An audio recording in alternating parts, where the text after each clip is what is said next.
voici pour un deuxième tuto de conduite qui est destiné à parler d'un problème que l'on peut avoir avec des porte-à-faux longs. Il s'agit en fait du comportement de l'arrière de votre véhicule en cas de grand changement de direction.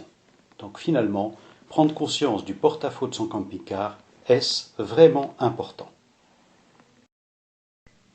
La première chose à faire, c'est déjà de préciser qu'est-ce qu'un porte-à-faux, particulièrement le porte-à-faux arrière, et est-ce que c'est différent de l'empattement.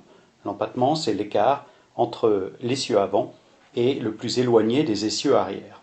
Par contre, le porte-à-faux, on parle essentiellement du porte-à-faux arrière puisque c'est celui qui pose souvent problème aux camping-caristes, c'est l'écart entre l'essieu arrière et la partie la plus arrière de votre véhicule, des éléments de carrosserie. Pour le porte-à-faux avant, on a rarement des problèmes puisque l'essieu avant est extrêmement proche de l'avant de votre véhicule.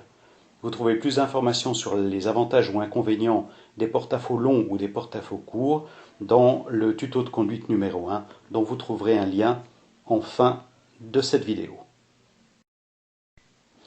On imagine donc bien qu'un véhicule à porte-à-faux long va globalement être plus long qu'un véhicule à porte-à-faux court. Alors, est-ce que finalement la difficulté sera simplement, vu qu'il est plus long, d'avoir un petit peu de peine à garer ce véhicule et c'est tout?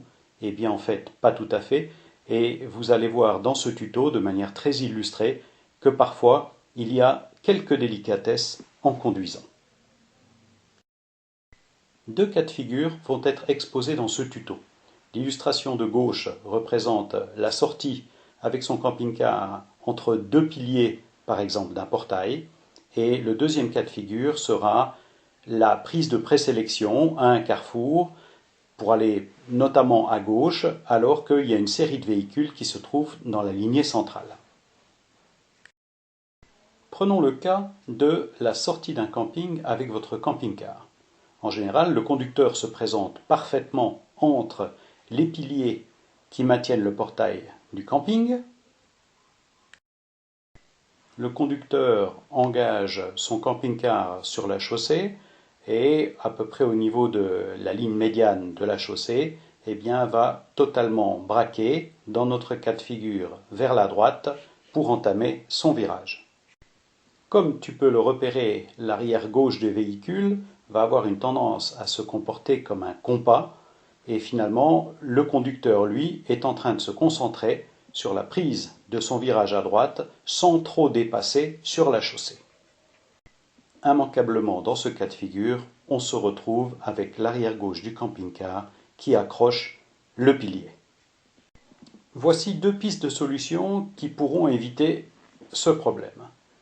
La première chose, c'est à partir du moment où tu te présentes à la sortie du camping, c'est de s'éloigner finalement du poteau qui pourrait finir par poser problème. Autrement dit ici, on se rapproche avec le camping-car du pilier de droite pour engager son véhicule sur la route.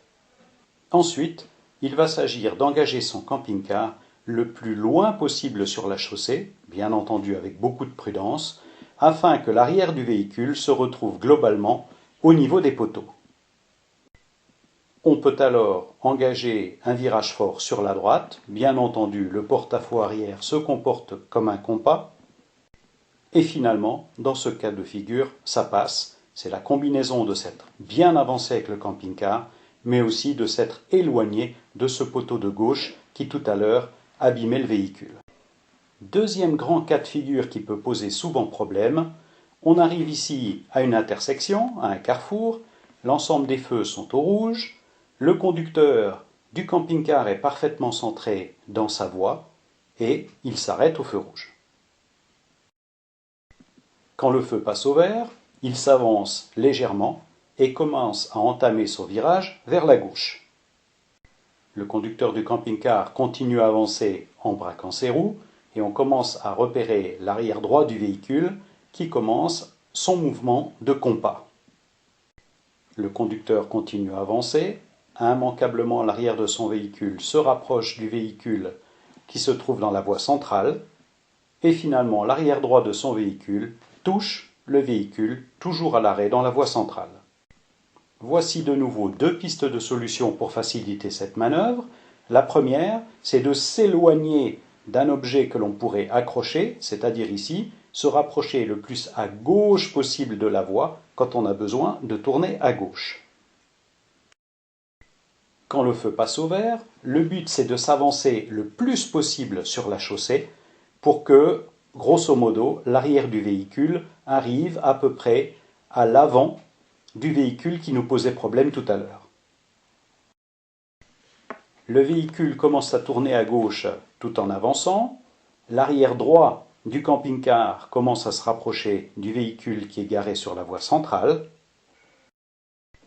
Le grand porte-à-faux décrit comme toujours un grand mouvement de compas. Mais cette fois-ci, ça passe. C'est la combinaison du fait de s'être rapproché le plus possible à gauche de cette voie pour tourner à gauche et de s'être nettement avancé avec le camping-car avant de braquer complètement ses roues vers la gauche. J'espère que ce tuto t'aura plu. Ne manque surtout pas le tuto de conduite 1 qui est destiné à voir comment se comporte un véhicule avec un long porte-à-faux quand on attaque une pente raide, par exemple une montée pour se retrouver à un niveau de chaussée plus élevé, ou bien encore le cas classique des ferries, notamment dans les pays nordiques. Merci par avance pour ton pouce bleu, pense à t'abonner et à bientôt.